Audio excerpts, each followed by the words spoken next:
company started which was said to be part of this.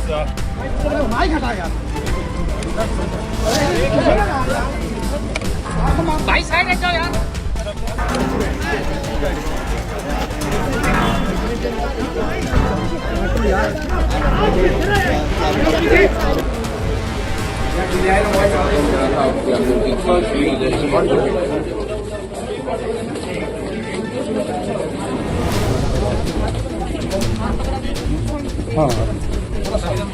Do you want to say something? Do you want to say something?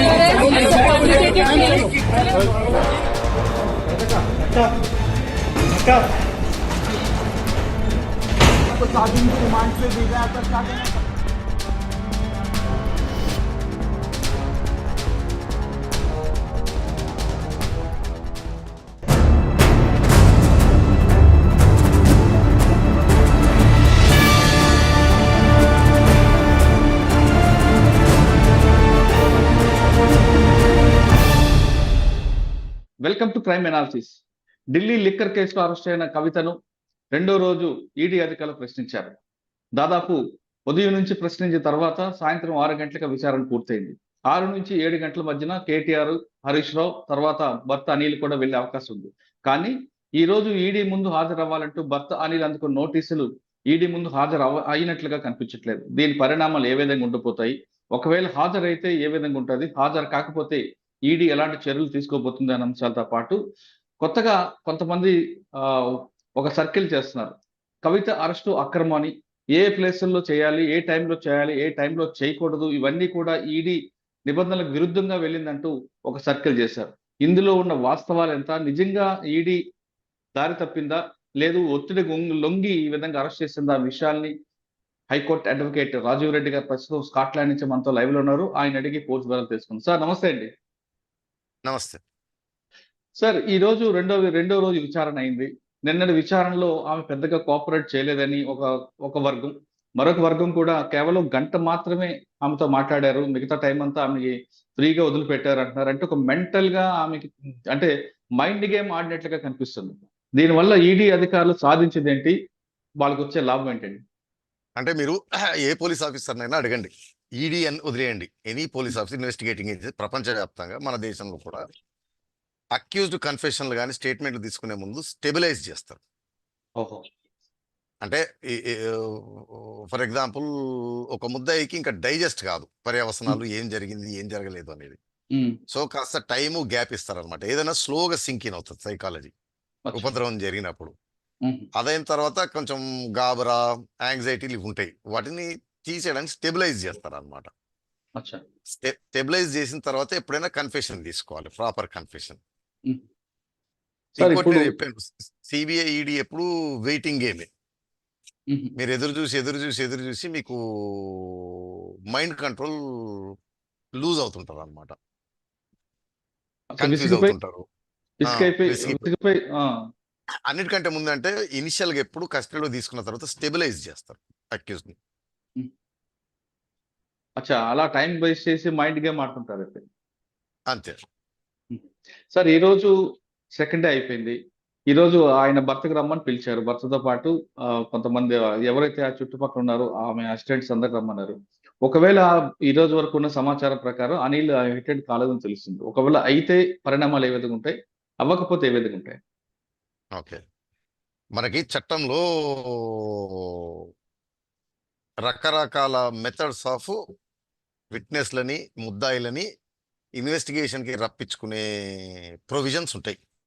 So ఇది criminal కాబట్టి మనం TRPs ఏమో మీకు తెలుసు 160 notice విట్నెస్లకి, 41 notice ముద్దాయిలకి ఇస్తారు accused కి.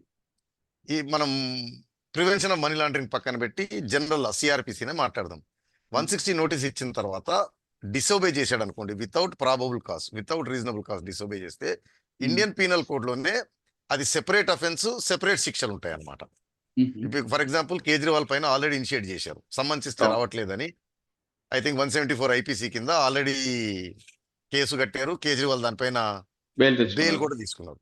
So అదేంటంటే సిఆర్పిసిలో police officer ఇచ్చిన సమ్మన్స్ కి కంప్లై చేయకపోతే, రమ్మన్నప్పుడు రాకపోయినా, డాక్యుమెంట్లు లేకపోతే ఏదైనా మెటీరియల్ తెమ్మన్నప్పుడు తీయకపోయినా పోలీస్ ఆఫీసర్ అయితే 4 రోజులు శిక్ష, జడ్జి అయితేనేమో 3 నెలలు శిక్ష. ఇక్కడ పిఎంఎల్ఏ చట్టంలో ఇన్వెస్టిగేటింగ్ ఆఫీసర్ వచ్చి జడ్జితో సమానం. ఓకే. సో ఆయన ఆర్డర్ని డిసోబే చేయడం 3 నెలలు జైలు శిక్ష అనమాట. ఈచ్ టైం డిసోబే చేస్తుంటే ఈచ్ టైం శిక్ష పైనుంచి పెనాల్టీ కూడా పడుతుంటది అనమాట, పెరిగిపోతా ఉంటది. తప్పకుండా ఓకే. అటెండ్ కావాల్సింది. ఆ, అంటే ఇప్పుడు రీజనబుల్ కాజ్ ఏదంటే చెప్పాలి. ఓకే సార్, అనిల్ నేను పలానా పిలిచారు. రోజు రాలేకపోతే. అవును, ఇప్పుడు అందులో కవిత హస్బెండ్ అనిల్ పిలిచారు. అనిల్ వెళ్తే ఏ విధంగా లింకప్ అవుద్ది, ఒక వెళ్ళకపోతే ఆయనకి మెడకి ఎలా చుట్టుకుంటది, చుట్టుకునే అవకాశం ఉంటది అంటారు?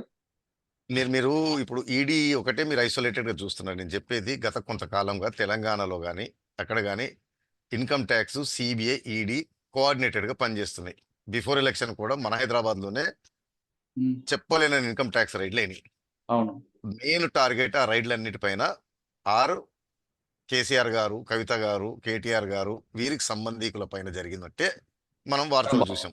మనం భావించాలి బిల్డర్లు కూడా. కానీ కాంట్రాక్టర్లు కానీ ఇవన్నీ. నేను చెప్పాను ఏజెన్సీ ఇన్ఫర్మేషన్ పంచుకుంటాయి. ఐటీ రైడ్ చేసి ఆ ఇన్ఫర్మేషన్ ఈడీకి, ఈడీ రైడ్ చేసి ఆ ఇన్ఫర్మేషన్ ఐటీకి, ఈ 2 సిబిఐకి, 3 పంచుకుంటాయి. సో ఈ ఒకటే కాదు, లిక్కర్ స్కామే కాదు, వారికి వేరే వేరే వేరే వేరే కూడా చాలా దొరికిండి ఉంటాయి. అచ్చా. ఓకే, ఇప్పుడు ఏం చేస్తారంటే స్లోగా స్టెబిలైజ్ చేసిన తర్వాత అనిల్ గారిని వీళ్ళిద్దరిని సెపరేట్ గా కలిపి కొన్ని రకాలమైన ఇన్సెంటివైజ్ చేస్తారనమాట. మీరు ఇక్కడ వరకు ఒప్పుకుంటే, లేకపోతే మా టార్గెట్ ఫలానా, మాకు ఇది చేస్తే ఇక్కడ వరకు, లేకపోతే ఇది స్ప్రెడ్ అయింది అనుకోండి, ఉన్నది పోయింది, ఉంచుకున్నది పోతుంది. ఇప్పుడు ఫర్ ఎగ్జాంపుల్ శరత్ చంద్రారెడ్డి ఆరు మాగుంట రాఘవరెడ్డి, వారు పెద్ద పెద్ద విఐపీలే, అవును. పెద్ద పెద్ద బిజినెస్ ఎంపైర్ ఉన్నాయి. వారు అవును. స్టార్టింగ్ లో కోఆపరేట్ చేయలేదు. ఎందుకు? ఇక్కడ వీరి గవర్నమెంట్ ఉంది, ఏదైనా అప్రూవల్ ఇక్కడ ఇబ్బంది అవుతుందని. బట్ స్లోగా రియలైజేషన్ వచ్చింది ఏంటిదంటే వారికి కొంతమందికి ఇక్కడ కంటే అక్కడ డ్యామేజ్. ఎందుకంటే మనం ఏ హెరాపేరీ చేసినా, ఏది చేసినా డబ్బులు, ఆస్తులు, దాంతో రాజకీయం అని. సో అవును. మూలాలను కొట్టే పవర్ ఉంటది, విచ్ పోలీస్కి లేని పవరు. ఈడీకి. ఆర్థిక మూలాలు కొట్టే పవర్ అది పెట్టి స్టెబిలైజ్ చేస్తారు అనమాట. చేసి ఇది చేస్తే ఇది సపోజ్ అరవింద్ కేజ్రీవాల్ టార్గెట్ అనుకోండి, మీకు ఎందుకు ఈ ఓకే. తంటాలు, అవును. ఇక్కడ వరకు మేము కన్ఫైన్ అవుతాం, ఈ మిగిలినవి అంత మేము వెంబడించము, దీని వరకు చేయండి, దీని వరకు ఒప్పుకోండి అని. తర్వాత నిన్న చెప్పాను, భార్యాభర్తల్ని కూడా సెపరేట్, ఒకళ్ళు బయట ఉంటారు, ఒకళ్ళు లోపల ఉంటారు. ఒకళ్ళు బయట ఉండి సంసారం, వ్యాపారాలు, రాజకీయ విధానం నడిపించుకోవచ్చు. ఇద్దరు లోపల ఉంటే ఇబ్బంది పడతారు, ఆ టాక్టిక్స్ వాడతారు. అంటే ఎమోషనల్ తీసుకొస్తారు. అన్ని రకాలు వారికి కావాల్సింది వారు అచీవ్ చేసుకోవడం. ఓకే సార్, ఇప్పుడు ఆ విషయం కాస్త పక్కన పెడితే కవిత అరెస్ట్ వరకు వెళ్దామండి. కవిత అరెస్ట్ అనేది చాలా ఇల్లీగల్ అంటూ బీఆర్ఎస్ పార్టీ వాళ్ళు కానీ లేదా కొంతమంది ఒక సర్క్యులేట్ చేస్తున్నారు. ఒకటి మీకు ఒక 4-5 పాయింట్లు చదువుతా. ఎమ్మెల్సీ కవిత గారి ఇంట్లో సూర్యాస్తం తర్వాత సాయంత్రం 6:45 సోదాలు పూర్తయ్యాయని ఈడీ ట్రయల్ కోర్టు ముందు అంగీకరించింది. ఇది సిఆర్పిసి ప్రకారం చట్ట విరుద్ధం. దీనికి మీరు సమాధానం ఏంటండి? నెంబర్ 1, అందరికీ ఒక అపోహ, ఏది సిఆర్పిసిని తీసుకొచ్చి దీంట్లో కలుపుతుంటారు ఈడీ చట్టంలోకి. పిఎంఎల్ఏ యాక్ట్ సెపరేట్ ఎనాక్ట్మెంట్, ప్రొసీజర్లు దాంట్లో ఏ ఉంటే ఆ ప్రొసీజర్లు ఫాలో అవుతారు, సిఆర్పిసి అప్లై కాదు. అయితే దీంట్లో ఏదైనా ప్రొసీజర్లు లేవు అనుకోండి, చెప్పలేదనుకోండి, ఓపెన్ గా పెట్టారనుకోండి, సైలెంట్గా ఉందనుకోండి, ఆ పార్ట్ మాత్రమే సిఆర్పిసి వచ్చి ఇందులో జాయిన్ అవుతుంది. But as far as search, seizure, అరెస్ట్లకు వచ్చేసే వరకు పిఎంఎల్ యాక్ట్ లోనే ప్రొసీజర్స్ ఉన్నాయి, వారు అదే ఫాలో అవుతారు, సిఆర్పిసి ఫాలో అవ్వాల్సిన అవసరం లేదు. నెంబర్ 1. నెంబర్ 2, సిఆర్పిసి ప్రకారం కూడా వీరు చెప్పేది తప్పు. ఎందుకంటే మనకు ఒక అపోహ, సూర్యాస్తమము, సూర్యోదయం అనేది ఉంటది అని. అరెస్ట్లకి, ముద్దాయిలకి అవి వర్తించవు, కేవలం విట్నెస్లకి సిఆర్పిసిలోనే. ఎందుకంటే సపోజు ఒక ఆవిడ అర్ధరాత్రి హత్య చేసి పరిగెడుతుంది, పోలీసు నేను అరెస్ట్ చేయలేనని ఆగితే ఆవిడ పొద్దున దొరకదు, లేదా నేరం చేస్తుంది. అంటే చట్టం వదిలేయండి, కామన్ సెన్స్. అదే వారెంట్ ఉందా అంటారు కాగ్నిజబుల్స్ లో. నడి రోడ్డు పైన మిమ్మల్ని దబా దబా దబా ఐరన్ రాడ్లతో ఉతుకుతుంటాడు, పోలీసు వచ్చి ఆపితే వారెంట్ ఉందా అంటే వాడు అక్కడ వదిలేసి పోలీస్ ఆఫీసర్ మేజిస్ట్రేట్ కి పరిగెత్తి తెచ్చి, అంటే జనరల్ నాలెడ్జ్, కామన్ సెన్స్ కూడా ఒప్పుకోదు, చట్టం అసలు ఒప్పుకోదు. సో సూర్యాస్తమాలు, సూర్యోదయాలు, అర్ధరాత్రి అపరాత్రి లేవు. ఓన్లీ రిక్వైర్మెంట్ సిఆర్పిసి అయినా పిఎంఎల్ యాక్ట్ అయినా సరే presence of a lady police officer. అచ్చా, కానీ వాళ్ళు చెప్తుంది ఏంటంటే 5:20 అరెస్ట్ చూపించారు. కానీ ఉమ్, సోదాల ప్రక్రియ 6 గంటల 45 నిమిషాలు జరిగింది. అది కూడా ఉమ్. సోదాలు కూడా కరెక్ట్ గా చేయలేకపోయారు, అందులో విఫలమయ్యారంటూ వాళ్ళు అంటున్నారు. నేను రెండు సోదాలు అరెస్టులు రెండు వేరే. ఓకే. ఎనీ ప్రెమిసెస్ ఎక్కడైనా సరే పోలీస్ ఆఫీసర్ ఎప్పుడైనా వెళ్ళి ఉమ్, సోదాలు చేసుకుంటుంటారు. ఉమ్, సోదాల క్రమంలో ముద్దాయి దొరికితే అరెస్ట్ చేస్తారు. వీటికి లింక్ లేదు, సోదాలకి దీనికి సంబంధమే రైట్. లేదు. ఓకే. కోడిగుడ్డు మీద ఈకలు పీకటము. ఉమ్, సో సోదాలకి దీనికి తర్వాత ఈ చెప్పేవారు ఎవరు అంటే ఇది ఎవరు చెప్తున్నారు నాకు తెలియదు, మీరు చెప్తున్నారు కానీ అక్కడ ఉమ్, ఏం సోదా జరిగింది, ఏం జప్తు చేశారు, ఏం జరిగింది, ఏం అడిగారు, ఏం జరిగింది అనేది కవిత గారికి, ఎవరెవరు భానుప్రియ మీనన్ గారికి, వారి అసోసియేట్స్ కు మాత్రం తప్పించి ఎవరికి తెలిసేది లేదు. మరి ఇదంతా ఓకే. సోదాలు ఏం దొరకలేదు, సోదా ఇలాగ చేశారు, చీర సరే, ఇంకొక లాగారు, ఇంకొక అట్లాగారు. ఇంకొక విషయం, అరెస్ట్ చేసిన వ్యక్తి ఒక మహిళ మరియు శాసన మండలి సభ్యురాలు కూడా అయినందున అరెస్టు సోదాలు మొత్తం సూర్యాస్తమ లోపే పూర్తి చేయాలని ఉందట. నిజమా? నేను చెప్తా మళ్ళీ, కామన్ సెన్స్, జనరల్ నాలెడ్జ్, చట్టం 3. చట్టం ముందు అందరూ సమానము, అవునా కాదా? అవును. ఎమ్మెల్యే, ఎమ్మెల్సీ, ఎంపీ, మంత్రి వగైరాలు లేవు. కానీ మహిళకని సపరేట్ గా ఉంటది కదా. నేను అనేదండి, మహిళకి సెపరేట్ అంటే అరెస్ట్ చేయకూడదు అని కాదు. Presence of a police officer, మహిళ ఇక్కడ ఉన్నారు. Notice issue. మహిళని చెక్ చేయాలనుకోండి, పురుషులు చెక్ చేయకూడదు, మహిళ మాత్రమే చెక్ చేయాలి, అంతే అవును. Requirement. There is um, no other requirement. Um, రెండోది, ఆవిడ శాసన మండలి సభ్యురాలు కాబట్టి అని మొదలు పెడుతున్నారు. ఇది చంద్రబాబు నాయుడు గారికి చెప్పాను, ఇంతకుముందు చెప్పాను, మళ్ళీ చెప్తున్నాను. గాలి జనార్దన్ రెడ్డి గారిని బళ్ళారికి వెళ్ళి సిబిఐ వాళ్ళు ఉన్న పలంగా ఈడ్చుకొని వచ్చినప్పుడు కూడా ఉమ్, ఆయన కూడా అదే అపోహలు ఉన్నాడు. స్పీకర్ పర్మిషన్ లేని అరెస్ట్ చేయలేరు, నేను మంత్రిని, నేను ఎమ్మెల్యేని. ఏమీ లేదు, లాక్కొని వచ్చి చెంచల్గూడలో రిమాండ్ దొబ్బారు. దొబ్బిన తర్వాత కూడా ఇది వచ్చింది. చట్ట ఉమ్, ప్రకారము ఎమ్మెల్యేలు, ఎంపీలు ఎవ్వరూ అతీతులు కాదు ఉమ్, క్రిమినల్ అఫెన్స్లలో.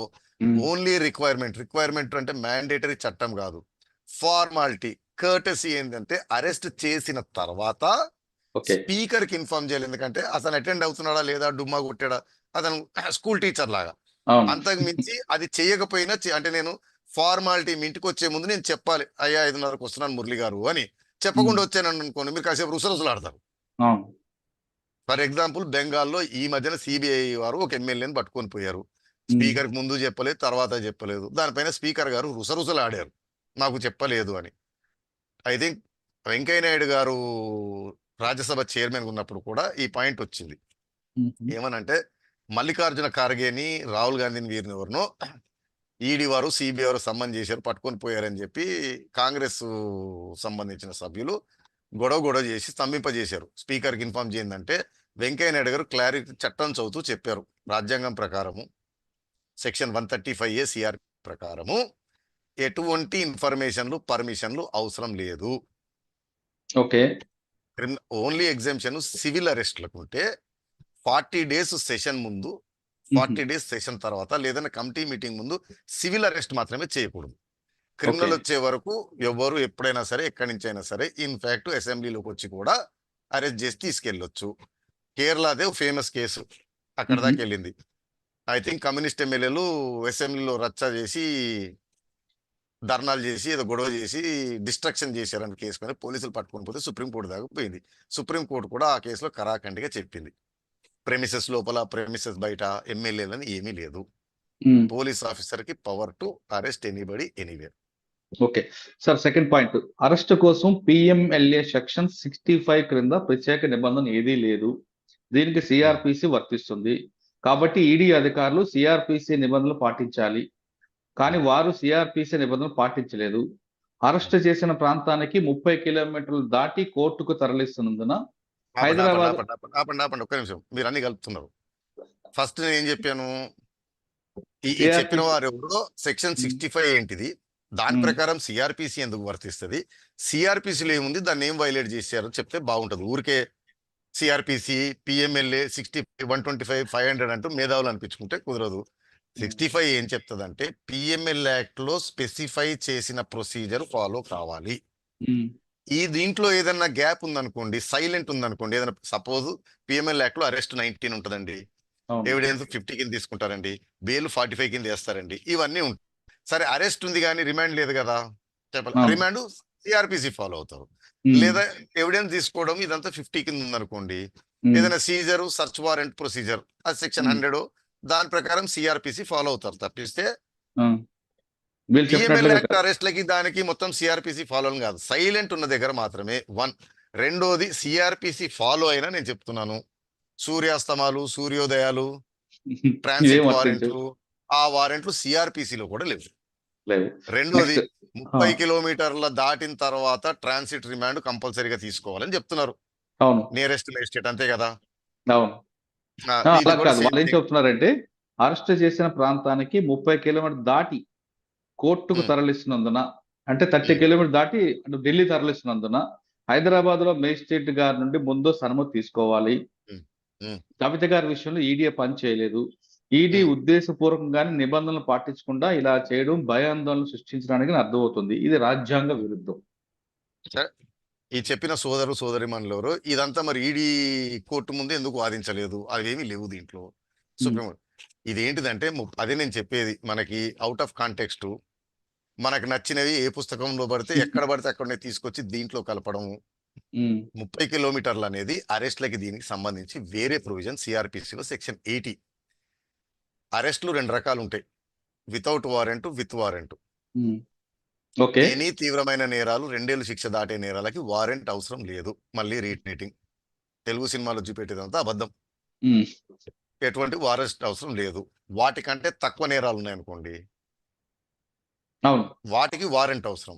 సెక్షన్ 80 ఏం చెప్తుందంటే, ఒకవేళ ఒక మెజిస్ట్రేట్ ఇంకోటి వారెంట్ నాట్ ఓన్లీ నేరం ముద్దాయి, మీరు కోర్టుకి అటెండ్ కాలేదు, లేదా మీరు కోర్టు ఆర్డర్ ఏదైనా డిసోబే చేశారు, అప్పుడు కూడా వారెంట్ ఇస్తారు. ఎన్బిడబ్ల్యూ అంటారు కదండి, చెక్ బౌన్స్ లో కూడా ఇస్తారు. వారెంట్లు రకరకాలుగా మేజిస్ట్రేట్ గారు ఇస్తారు. అరెస్ట్ తో సంబంధం లేదు. Warrant only production before magistrate, it is not arrest. వారెంట్లు ఏముంటుందంటే, you the police officer is directed to apprehend this person and produce in before me. అది అరెస్ట్ కాదు వారెంట్ అనేది.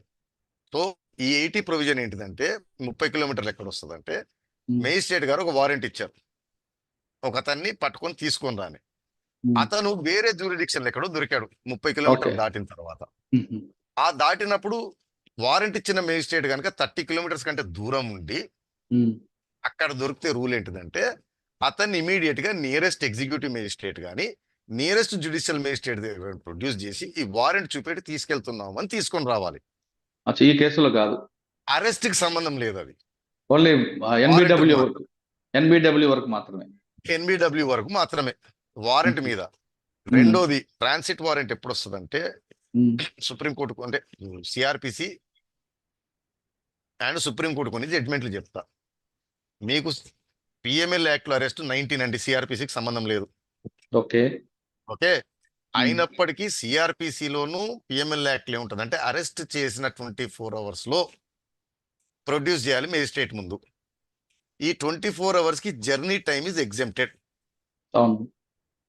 ఓకే, మీకు చంద్రబాబు అప్పుడు కూడా నాకు తెలిసి లోకేష్ గారు అనుకుంటా ఓ లావు పుస్తకం రాజ్యాంగం దీంట్లో ఉందని చెప్పి కర్నూలు నుంచి గుంటూరు విజయవాడకు తీసుకురావడాన్ని దాటేసిన 24 hours అని కూడా రిమాండ్ రిజెక్ట్ చేయనిస్తే మేజిస్ట్రేట్ కొట్టేశారు, హైకోర్టు కొట్టేసింది, సుప్రీంకోర్టు దాకా కొట్టేశారు. So exempted. అయితే సుప్రీంకోర్టు ఏమంటదంటే, ఈ జర్నీ టైం ఎగ్జెంప్షన్ అని మీరు పెట్టుకొని వారం 10 రోజులు దేశం అంతా తిప్పుతూ కుదరదు. సో టైము చాలా కనపడుతున్నప్పుడు 24 hours లో నియరెస్ట్ మేజిస్ట్రేట్ కుదరనప్పుడు మాత్రమే ఎగ్జెంప్టెడ్. సో ఫేమస్ కేసు అంటే, జైపూర్ పోలీసులు వచ్చి మన హైదరాబాద్ లో పట్టుకున్నారండి, ఇక్బాల్ పాత్ర అనుకుంటా. ఆయనని వేసుకొని బై రోడ్ తీసుకెళ్తూ మహారాష్ట్రలో ఆపి మధ్యప్రదేశ్ అట్లా తీసుకెళ్తా ఉన్నారు. పూణేలో ప్రొడ్యూస్ చేశారు 24 hours దాటిన తర్వాత. పూణే మేజిస్ట్రేట్ చేయను అన్నాడు, రిజెక్ట్ చేశాడు. అప్పటికి వదిలిపెట్టకుండా, అంటే రిజెక్ట్ చేస్తే రిమాండ్ వదిలేయాలండి, మీద కింద పడుతూ జైపూర్ దాకా తీసుకెళ్తే సుప్రీంకోర్టు దొబ్బింది అనమాట. మీకు హైదరాబాద్ నుంచి నియరెస్ట్ మేజిస్ట్రేట్ 24 hours లో దొరకలేదా అంటే చాలా ఎక్కువ అవుతుంది అన్నదానికి. 24 hours లో ఇక్కడ ఏం జరిగిందండి, ఇమీడియట్ గా ఆ రోజు తీసుకెళ్లి రిమాండ్ చేశారు పొద్దున. అంటే జర్నీ టైం ఇంక్లూడ్ చేసి కూడా విత్ ఇన్ 24 hours. మూడోది, కవిత గారు ప్రస్తుతం శాసన మండలి సభ్యురాలు కాబట్టి అరెస్ట్ కాపీని ఈడీ తెలంగాణ శాసన మండలి చైర్మన్ కి అందించాలి. ఈడీ ఈ నిబంధన కూడా ఉల్లంఘించింది. సరే, ఆ నిబంధన వెలిగిస్తే మరి ఐడి ఆఫీసర్ని స్పీకర్ గారు ఏమన్నా అసెంబ్లీలో కానీ శాసనమండలిలో డిటెన్షన్ సెల్ పెడతారు నాకు. నేను చెప్పాను, ఎవ్వరికి చట్టానికి ఎవరు అతిథులు కాదు, ఎవరెవరైనా అరెస్ట్ చేసి ఎప్పుడైనా తీసుకెళ్ళాలి. ఎమ్మెల్సీలకి, ఎమ్మెల్యేలకి, రాజ్యసభ ఎంపీలకి స్పెషల్ ప్రివిలేజ్ లేదు. ఇంతకుముందు కూడా చెప్పాను. వెంకయ్యనాయుడు గారు ఓన్లీ చెప్పినట్టు ఫార్మాలిటీ, కర్టసీ ఆఫ్ అరెస్ట్ తర్వాత ఇన్ఫార్మ్ చేయడం, దానికి కూడా టైం ఏం లేదు. ఓకే. ఈ రోజు చేయొచ్చు, రేపు చేయొచ్చు, చేయకపోయినా జరిగేది ఏం లేదు. స్పీకర్ కాసేపు రుసరుసలాడడం తప్పిస్తే చేసేది లేదు. జరిగేది ఏమీ లేదు. ఓకే. ఇంకో పాయింట్ అండి. గతంలో సుప్రీంకోర్టులో ఈడీ సమర్పించిన అండర్టేకింగ్ లో ఎలాంటి బలవంతపు చర్యలు తీసుకోబోని మరియు ఆమెను ఈడీ ఆఫీసుకు పిలవం అని తెలిపింది. ఈడీ దాన్ని ఉపసంచుకుంటామని ఈడీ మార్చి 15 నాడు కోర్టుకు తెలిపితే కోర్టు అందుకు అనుమతి ఇచ్చకుండా విచారణ మార్చి 19కి వాయిదా వేసింది. అంటే మార్చి 19, 2024 వరకు ఈడీ ఎమ్మెల్సీ కవితను ఎట్టి పరిస్థితుల్లో అరెస్ట్ చేయకూడదు. అయితే న్యాయ ప్రక్రియను ఉల్లంఘించి అధికారులను దాటి ఎమ్మెల్సీ కవితను అక్రమంగా అరెస్ట్ చేశారు. దీని వెనక రాజకీయ కుట్ర దాగి ఉంది. అక్కడ ఏం జరిగిందో మళ్ళీ చెప్తున్నాను. ఎవరు చూడలేదు, ఎవరు చేయలేదు. నెంబర్ 1. నెంబర్ 2, మీరు గుర్తు తెచ్చుకోండి. అంటే మనం చెప్పాను కదండి, మనం ఒక ఇన్ఫరెన్స్ తీసుకోవడానికి కూడా కొన్ని ఉంటాయి. అవును. కవిత గారు సుప్రీంకోర్టులో ఛాలెంజ్ చేసిన కేసు ఏంటిదండి? నన్ను అరెస్ట్ చేయొద్దని చేసిందా? కాదు.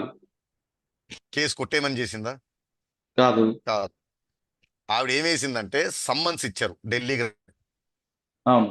ఆవిడ ఛాలెంజ్ చేసింది ఏంటంటే, మళ్ళీ మహిళని నా దగ్గరకు వచ్చి విచారించకుండా ఢిల్లీకి పిలుస్తున్నారు, అవసరం దూరం అనుకుంటే దూరం పిలుస్తున్నారు, వీడియో కాన్ఫరెన్స్ వస్తాను. వీడియో కాన్ఫరెన్స్ లో చేయాలని. సో ఆవిడ ఛాలెంజ్ చేసింది ఈడీ విచారణకు రమ్మనడాన్ని మాత్రమే ఛాలెంజ్ చేసింది. అవును. ఢిల్లీకి రావడానికి విచారణలు చేయకూడదని కూడా చేయలేదు. వీడియో కాన్ఫరెన్స్ లో అటెండ్ అవుతాను, మీరు వచ్చినా పర్వాలేదు, అంటే అరెస్ట్ అనేది దాంట్లో లేదు. ఓకే. సో అరెస్ట్ కి సంబంధం లేదు, విచారణకి ఢిల్లీ పిలవకూడదని మాత్రమే ఆవిడ ఛాలెంజ్ చేశారు. సో బహుశా ఏమై ఉంటదంటే, ఈ 10 రోజులు మేము ఢిల్లీకి అంటే అప్పుడు నెక్స్ట్ డేనో ఇమీడియట్ గా ఉండాలి. కోర్టు వారు ఏదో ఒకటి విచారణ చేపట్టకపోతే టైం దగ్గరకు వస్తుంది అని అన్నారు. అన్నందుకు ఏంటంటే ఈడీ వారు కమిట్మెంట్ ఇచ్చుంటారు, సరేలేండి ఈ 10 రోజులు పిలవము అని. సో అరెస్ట్ చేస్తారని కానీ, నన్ను అరెస్ట్ చేయొద్దు అని కానీ అవేమి ఛాలెంజ్ చేయలేదు. బాగా గుర్తు తెచ్చుకోండి. అవును. మనకి షార్ట్ మెమరీ. ఇప్పుడు ఇది స్ప్రెడ్ చేస్తూ ఉంటే మనకి ఎక్కేస్తూ ఉంటది. అంటే ఫర్ ఎగ్జాంపుల్ చెప్తానండి, కేసీఆర్ గారు ఆమరణ నిరాహార దీక్షను మొదలుపెట్టిన తర్వాత అసలు ఉద్యమం రాజుకుందే ఖమ్మం హాస్పిటల్లో ఒక వీడియో లీక్ అయింది. వారు బత్తాయి రసం, నిమ్మరసం దాగుతున్నది. జనమంతా అది మర్చిపోయారు. ఆయన చావు నోట్లో తలబెట్టి చేశాడు అనేది మాత్రమే గుర్తుంది. అంటే నాకు గుర్తు. దాని తర్వాత అధికారం వచ్చిన తర్వాత మా సారు చచ్చిపోతా వద్దు అన్నా గానీ నేను చచ్చిపోతా అన్నాడని ఆ జ్యూస్ తాగిన విషయం మర్చిపోయారు.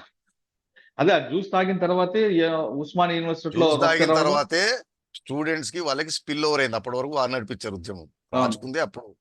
అట్లా ఈడీ వారు ఇచ్చిన సమ్మన్స్ విచారణకు రమ్మన్నాం అన్న దాన్ని మాత్రమే ఛాలెంజ్ చేశారు. అరెస్ట్ దాంట్లో చర్చ లేదు అప్పుడు నాకు గుర్తుండి. ఓకే. సో బహుశా విచారణ, ఎందుకంటే సరే టైం లేదు కాబట్టి, సుప్రీంకోర్టులో కేసు వచ్చేస్తుంది కాబట్టి, అది విచారణ టైం వస్తుంది, వాయిదా వేస్తే కష్టం అన్న దానికి అప్పుడు ఏదో కమిట్మెంట్ ఇచ్చుంటారు విచారణకు పిలువము అని. ఒకటి. రెండోది టెంపరీ, అది ల్యాప్స్ అయిపోయింది. వీరు నోటీస్ చేయలేదు, వీరు లాయర్లు నోటీస్ చేయలేదు, ఫాలో అప్ చేయలేదు. మరి ఎందుకు మిస్ అయిందో, ఎందుకు గుర్తుందో, లేకపోతే ఏమైనా కావాలని చేశారా? అంటే రాజకీయ కుట్రలో భాగంగా కవిత గారు అడ్వకేట్లని మేనేజ్ చేసేసి ఈ విషయం చెప్పకుండా ఏమన్నా చేశారా అనేది అది మీరు కొత్త ఆలోచన ఇస్తున్నారు. అంతే కదండి, మీరు చెప్పిన దాని ప్రకారం అన్నిట్లో కుట్ర చూస్తున్నారు అనుకోండి. సార్ ఇంకొక పాయింట్ నెంబర్ 5. ఈడీ మార్చి 15వ తేదీ మధ్యాహ్నం 2 గంటలకు ఎమ్మెల్సీ కవిత గారి ఇంట్లోకి ప్రవేశించి సాయంత్రం ఆమెను అరెస్ట్ చేసి అదే రోజు సాయంత్రం 6:45 సూర్యాస్తమం తర్వాత కవిత గారిని ఆమె ఇంటి నుండి శంషాబాద్ ఎయిర్పోర్ట్ తరలించారు. రాత్రి 8:45 విమానంలో ఢిల్లీ తీసుకువెళ్ళగా అర్ధరాత్రి 12 గంటల ప్రాంతంలో కవిత గారిని ఢిల్లీలో ఈడీ కార్యాలయం తరలించారు. విమాన టికెట్లు ముందుగానే బుక్ చేసినట్లుగా అర్థమవుతుంది. అంటే ఇది ఒక పథకం ప్రకారం కవిత గారిని అరెస్ట్ చేసినట్లుగా భావించవచ్చా? నేను అనేది అదేనండి. పథకం ప్రకారం అంటే ఏ పథకం ప్రకారం? ఇన్వెస్టిగేషన్ ప్రాసెస్ లో పోలీస్ ఆఫీసర్లు ఎన్నో పథకాలు వేస్తారు దొంగలు పట్టుకోవడానికి. ట్రాప్లు వేస్తారు, అర్థమైంది, చాలా ఉంటాయండి, ఓట్లను పంపిస్తారు. సో పథకం ప్రకారం అంటే వారు క్లారిటీ ఇవ్వాలి. పథకం ప్రకారం అంటే ముందే ఫ్లైట్ బుక్ చేసుకొని వచ్చి తీసుకెళ్ళి, దాంట్లో తప్పేముంది? నేను అనేది అదే. అంటే వైట్ కలర్ అఫెన్స్ వాడు చేస్తాడు, ఆన్లైన్ మోసం చేసి జార్ఖండ్ లో ఉంటాడు, వాడు పట్టుకోవడం అంత ఈజీ కాదు. మన పోలీసులు ఎన్నో స్కెచ్లు అదేసి కార్లు బుక్ చేసి ఉమ్, అవి బుక్ చేసి అక్కడ తీసుకెళ్లి రెడీగా పెట్టి టప్న ట్రాప్ చేసి పట్టుకొస్తారు. ఉమ్. సో అంటే అది వాళ్ళు ఏమంటున్నారంటే కవితని తీసుకెళ్లాలంటే ముందే రావాలి, ఆమె అనుమతి తీసుకొని అప్పటికప్పుడు ఫ్లైట్ లేకపోతే ఇంకో ఫ్లైట్ లో వెళ్ళాలి. కానీ అసలు మీరు డైరెక్ట్ గా స్పెషల్ ఫ్లైట్ రావడం ఏంటి, టికెట్లు బుక్ చేసుకోవడం ఏంటి అంటున్నారు వాళ్ళు. అని నేను అనేది అదే అండి, investigating officer has felt the need to arrest. Um. కాబట్టి ప్ల- వచ్చారు, అరెస్ట్ చేశారు, తీసుకెళ్లారు. ఇప్పుడు ఆయన వస్తాడు ఇన్వెస్టిగేషన్ కి, నేను చెప్తాను ఏనండి. ఉమ్, ఎవడో విజయవాడలో ముద్దాయని తెలిసింది. ఇక్కడి నుంచి డిఎస్పీ గారు, ఇద్దరు ఎస్ఐలు, కానిస్టేబుల్ బయలుదేరారు బండిలో డీజిల్ కొట్టించుకొని ఫుల్ ట్యాంకు. విజయవాడ పోతేనే డీజిల్ కాలేదు, మళ్ళీ కొట్టించారు ఉమ్, అని విచారిస్తూ కోఆపరేట్ చేయట్లేదు, అరెస్ట్ తప్పదు అనుకున్నారు కాసేపటికి. ఒకటి ఉమ్, అరెస్ట్ చేసి తీసుకురావాలని ఒక డిసిషన్, ఉమ్, అక్కడికి వెళ్ళి స్పాంటేనియస్ గా స్పర్ ఆఫ్ ద మూమెంట్ ఇక తప్పదు అరెస్ట్ చేయాలనుకోవడం రెండు. ఉమ్. అర్థమైందా అండి? రైట్, సో అర్థమైంది. ఏదైనా జరగవచ్చు అని నేను అంది, విజయవాడ చేరితేనే ట్యాంక్ ఖాళీ అయింది, డీజిల్ మళ్ళీ ఫుల్ కొట్టించాడు. విచారణ చేసి కోఆపరేట్ చేసి తీసుకొచ్చారు. అది కూడా డీజిల్ ముందే కొట్టించుకొని తీసుకొచ్చారు, అరెస్ట్ చేసి తీసుకెళ్లారు. భోజనాలు కూడా క్యారేజ్ లో తెచ్చుకున్నారు ఆ, దారిలో తినడానికి. ఉమ్. ఈ అన్నమల్లి కోడిగుడ్డు మీద ఈకలు బీకడమే. ఓకే. ఫ్లైట్ టికెట్లు అరెస్ట్ ఒక ప్లాన్ రోజు. ప్రకారమే చేశారు అనుకుందామండి. ఆ, ప్రీ ప్లాన్ గానే అరెస్ట్ చేయాలని ఉద్దేశంతో వచ్చారు అనుకుందాం. బట్ దే ఆర్ అవును, investigating agencies well with in there rights కదండి. కరెక్టే. కానీ వాళ్ళు ఏమంటారంటే ఫ్లైట్ టికెట్లు ఒక రోజు ముందే బుక్ అయ్యాయని ఆ వర్గాలు చెప్తున్నాయి. అరెస్ట్ ప్రక్రియ మొత్తం చట్టానికి విరుద్ధం మరియు ఈడీ అరెస్ట్ యొక్క అన్ని విధానం ఉల్లంఘించి చట్టాన్ని తన చేతిలో తీసుకోవడం స్పష్టంగా కనిపిస్తుంది. ఇది అక్రమ అరెస్ట్ అని అందరికీ అర్థమైంది. నిజానికి ఈడీ న్యాయవాది సుప్రీంకోర్టులో తన వాంగ్మూలను ఉపసంచుకోవాలని కోరుతున్నప్పుడు ఈడీ అధికారులు హైదరాబాద్ లో ఉన్నారు. ఏ చట్టం ఉల్లంఘించారు నేను చెప్పేది అదే అండి. సపోజ్ కాసేపటి నేను ఒక ఎగ్జాంపుల్ చెప్తాను. హైకోర్టులో ఇప్పుడు అవినాష్ రెడ్డి గారి కేసు ఉంది, not to arrest um, order ఇచ్చారు కాసేపటికి. వచ్చే ఉమ్, వాయిదా వరకు నాట్ టు అరెస్ట్ అని. వినండి, ఆ, నాట్ టు అరెస్ట్ ఉండగా ఆ పలానా డేట్ దగ్గర పడుతుంది, హైకోర్టులో వచ్చే అవకాశం ఉంది. Police officer in anticipation Avinash Reddy గారి బయట నించున్నారు అనుకుందాం కాసేపటికి. అవును. అక్కడ ల్యాబ్స్ అయితేనే ఇక్కడ అరెస్ట్ చేశారు అనుకోండి, దాంట్లో తప్పేముంది?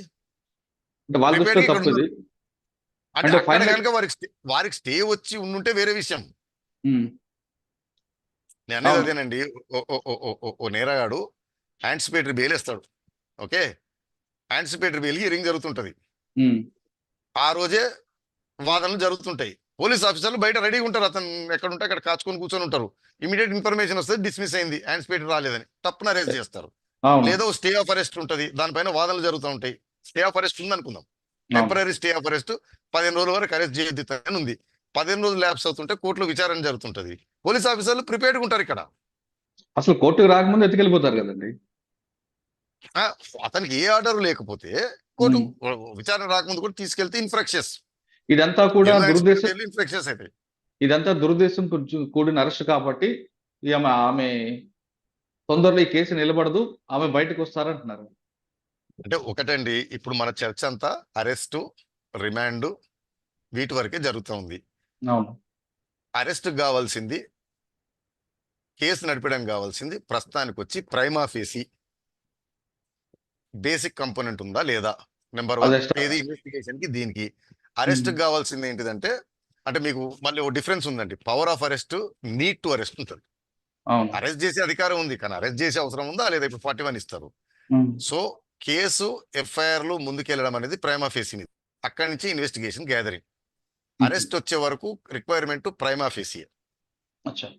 నెంబర్ 2, అరెస్ట్ చేయకుండా ఈ అక్యూజ్ ని బయట పెడితే విట్నెస్ ఇన్ఫ్లుయెన్స్ చేయటము, ఎవిడెన్స్ ని ట్యాంపరింగ్ చేయటము వగేరా వగేరా వగేరా ఇంక్లూడ్ అవుతాయి. ఈ రెండు ఉంటే చాలు. ఈవెన్ పిఎంఎల్ యాక్ట్ 19 కానీ లేదా సిఆర్పిసిలో కానీ అరెస్ట్ చేయడానికి రూల్స్ ఏంటంటే గ్రౌండ్స్ ఆఫ్ అరెస్ట్ ముద్దాయికి చెప్పాలి, ఎందుకు అరెస్ట్ చేస్తున్నాము. అది నియర్ అండ్ డియర్ ఒకరికి నోటీస్ ఇవ్వాలి. అతను అడ్వకేట్ పెట్టకపోతే ఒక అడ్వకేట్ మీరు అపాయింట్ చేయాలి, లీగల్ అంటారు. ఇంతకు తప్పిస్తే వేరే అవసరం లేదు. నేరం చేశారా లేదా, ఉందా లేదా పాత్ర అనేది investigation, charge sheet, trial. Okay. ప్రస్తుతానికి ఇంతే. ఓకే సార్, ఫైనల్ గా చెప్పండి, ఈ కేసులో కవిత గారితో ఆగిపోతుందా లేదా ఢిల్లీ సీఎం వరకు వెళ్ళే అవకాశం ఉంటుందంట? నా అజంప్షన్ ఏంటిదంటే అండి, కొన్ని రోజులు అవుతే మేడం గారు కూడా కోఆపరేట్ చేస్తారు, ఉహు. అరవింద్ కేజ్రీవాల్ గుమ్మం దగ్గర అవుతుంది. అంతేనా? ఇప్పుడు ఇంత ప్రైమా ఫేసి అన్నాను, 10 మంది ఉమ్, అప్రూవర్లు ఈడ పేరు చెప్పారు. ఉమ్, సరే ఎవడు పడితే వాడు చెప్తే అరెస్ట్ చేస్తారా, అదంతా వేరే విషయం. సో ప్రైమా ఫేసి ఎస్టాబ్లిష్ అయింది. రామచంద్ర పిల్లే గారు యూ టర్న్లు, జెడ్ టర్న్లు, అప్ టర్న్, డౌన్ టర్న్ 10 సార్లు తీసుకున్నారు. ఉమ్. మీకు గుర్తుందో లేదో, రామచంద్ర పిల్లి ఆ యూ టర్న్ తీసుకొని పిటిషన్ వేసినప్పుడు కూడా ఈడీ వారు ఓ రిప్లై చేశారు, దీని వెనకాల పెద్దల హస్తం ఉంది, ఎవరు హస్తం అవును ఉందో కూడా అవును అవును తెలుసు అని. అవును. ఓకే, ఆ, ఇవి చాలు రిమాండ్ లో ఉంచడానికి. ప్రైమా ఫేసి 10 మంది చెప్పారు, సిడిఆర్ రిపోర్ట్లు ఉన్నాయి, సీసీ ఫుటేజ్లు ఉన్నాయి. సరే మీరు అన్నట్టు ఆ హోటల్లో దీని గురించే ఉన్నారా, టీ తాగడానికి వెళ్ళారా, ఎవరినో కలవడానికి వెళ్ళారా, తర్వాత ప్రైమా ఫేసి ఉంది. 10 మంది అప్రూవల్ చెప్పారు. ఈవిడ ఆదేశాల మేరకే ఆయనవరు రాఘవరెడ్డి గారు 25 కోట్లు ఏదో అరేంజ్ చేసి బుచ్చిబాబు గారి డైరెక్షన్ పైన ఆయనవరు చెన్నైకి ఇస్తే చెన్నై నుంచి ఎవరో మూసామని. ఇదేమో ఇన్వెస్టిగేషన్ ముందు పోవడానికి, అరెస్ట్కి లోపల ఉండాలా లేదా అనేది రామచంద్ర పిల్లే బుచ్చిబాబు గారు మెలకలు తిరగటము, ఉమ్, పైన కింద పడ్డము, ఉమ్. ఈ రెండు ఇనఫ్ ఉండడానికి. ఇంకా ఇప్పుడు ఈ అప్రూవర్ స్టేట్మెంట్లు, ఈ అనాలిసిస్ పైన ఏం జరుగుతుంది, కేసు నిలబడుతుందా లేదా అనేది ఆ చర్చ ఇప్పుడు కాదు. ఫైనల్ గా చూస్తే అరవింద్ వరకు ఇలా అయిపోద్ది. ఇది అరవింద్ వరకే. ఆయనే అంటే ఎంటైర్ అలిగేషన్ ఏంటిదంటే ఢిల్లీ గవర్నమెంట్ చేసిన పాలసీలో అవకతవకలు జరిగాయి, ఉమ్, కొంతమంది ప్రైవేట్ వ్యక్తులకి, ప్రైవేట్ వాళ్ళకి అనాయుచిత లబ్ధి జరిగింది, దానివల్ల గవర్నమెంట్ కి లాస్ జరిగింది, కొన్ని రూల్స్ వైలేట్ చేశారు అని. సో ఢిల్లీ సీఎంఏ కదండి ఢిల్లీ గవర్నమెంట్ హెడ్. ఉమ్. అంటే ఇప్పుడు ఎక్సైజ్ మంత్రి లోపల ఉన్నాడు, గ్రూప్ ఆఫ్ అవును, మినిస్టర్స్ మంత్రి లోపల ఉన్నాడు, డిప్యూటీ సీఎం లోపుతున్నారు. బాస్ బయట ఉన్నాడు మెయిన్.